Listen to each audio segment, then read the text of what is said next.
It means what? What does it mean? It means teacher, but the literal translation, the dispeller of darkness, the dispeller of darkness, or, very good Ravi, or the dispeller of ignorance, right? Darkness represents ignorance. And so before we go into Kirtan, I can't let this opportunity pass without us speaking a little bit about the Guru and the importance of a Guru. And so, to do so, I would like to use a story, a short story.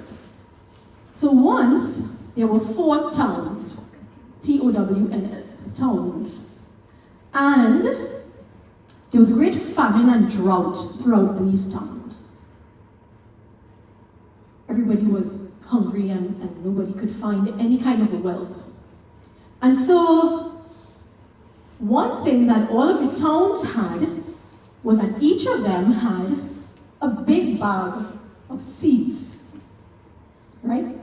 So as I'm telling you this story, I want you to think about the literal meaning, and then I want you to go a little bit deeper and think about the metaphoric meaning behind this story. So each of these towns, each of these 4 towns, they had a bag of seeds. And so the first town, nobody knew what this bag had in it. Nobody knew what seeds were.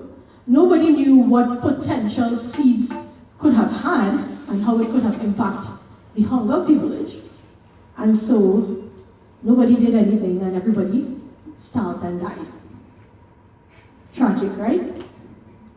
In the second town, there was one man who knew what the seeds were, and he knew what the seeds could have done. But for some reason, he didn't do anything about it, and everybody starved and died. Tragic again, right? In the third town, there was one man again, and he knew exactly what these seeds were. He knew exactly what the potential of these seeds were, and he knew that if he was smart enough, he could save the entire town. And so, he made a promise to the townsmen and townswomen that I will plant these seeds and I will make sure that your hunger is curbed, but in exchange, you have to make me your king. And so, the starving townspeople didn't really have a choice, right? It's either we starve to death, or this man, we place our trust in him, and he will save us. And so, they said, all hail ye, right? So, he planted the seeds, and very successfully, the seeds grew into food, and they were able to eat.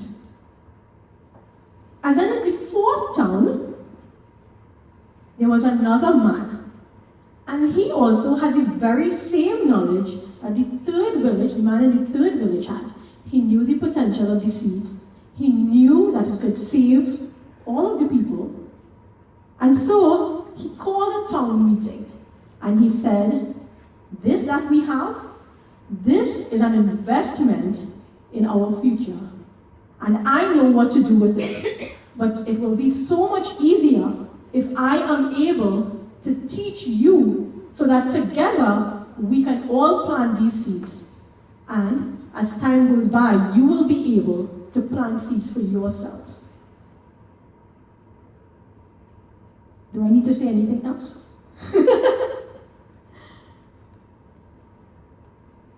It is so very symbolic in today's world where either physically, emotionally, spiritually, mentally, so many of us in the world today, we are starving. And many times, the tools are there for us to save ourselves. But we can't even recognize that that thing there can save us. We're like the people in the first village. And so we go into depression. We starve ourselves, literally and metaphorically. Some of us are in the second situation, second town, where the seeds are there and we know somebody who knows, but we're so busy blaming the government or blaming somebody else for why we're starving in the first place that it's difficult for us to come together. We're so busy making excuses and finding reasons not to, that the seeds rot before we come to some type of cohesiveness to do something about the starvation. And so again, we starve. Unfortunately, a great majority of the population of the world are also in the third situation, where, today, everybody's a guru. We have a mass influx of guru, not just coming out of India, but coming out of so many countries now that anybody you meet, especially our Indian brothers and sisters, they want to convince us that their guru is the real thing and we should follow that person. And so these gurus, who are doing good things, just like this third man in this third town, he did a great thing. He added great value, right? He saved the lives of the people in the town, but he made them completely dependent on him, in that they had to come to him for all of the solutions. They had to come to him for the advice. And they were fully dependent on this person. Many times in our life we meet so-called gurus who they inculcate, that's the correct word, right, Ravi? They inculcate a mentality of dependence so that they will help us, but they will create this society in such a way that we will have to continue to go to them.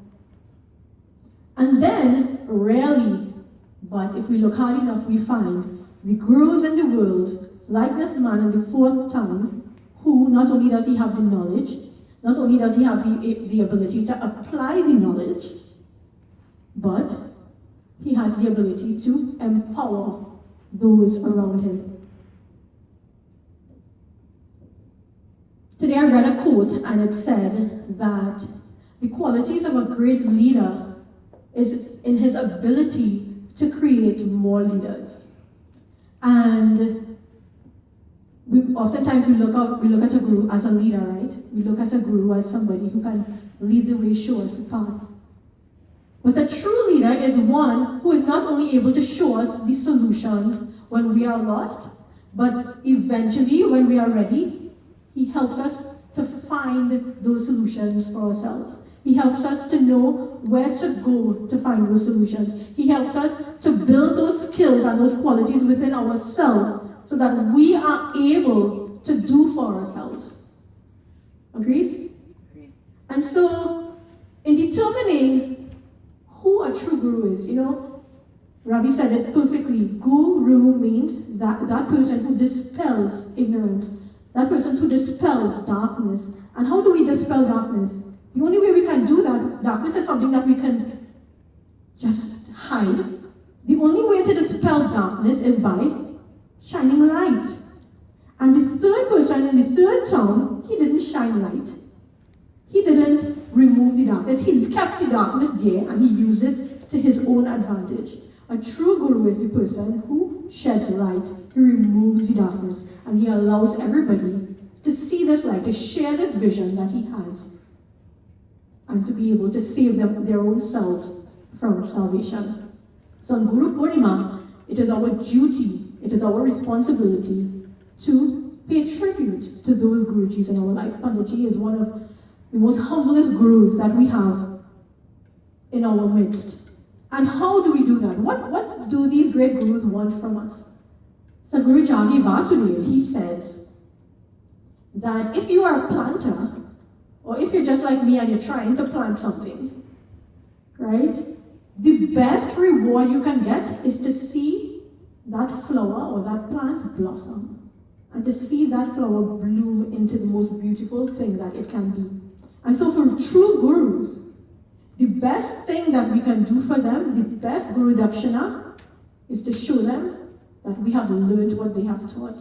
And that not only have we learned, but we are using what they have taught us to blossom into the beautiful flowers that we have the potential of becoming. So Shri Guru Bhyo Namaha, Guruji Maharaj ki Jai. So as we continue to join in Kirtan, We'd like to do a few more bhajans, kirtan, and dedication to the Guru. Let us keep this in mind. Let us keep our Gurujis in mind, whether we're observing the festival today or tomorrow. And mentally, if our Guruji is not physically present with us, send those positive vibrations, send those positive thoughts. But at the same time, remember within ourselves that we are obligated to be the best that we can be based on this investment that our Gurus have bestowed upon us. Guruji Maharaj ki Jai. So we join in.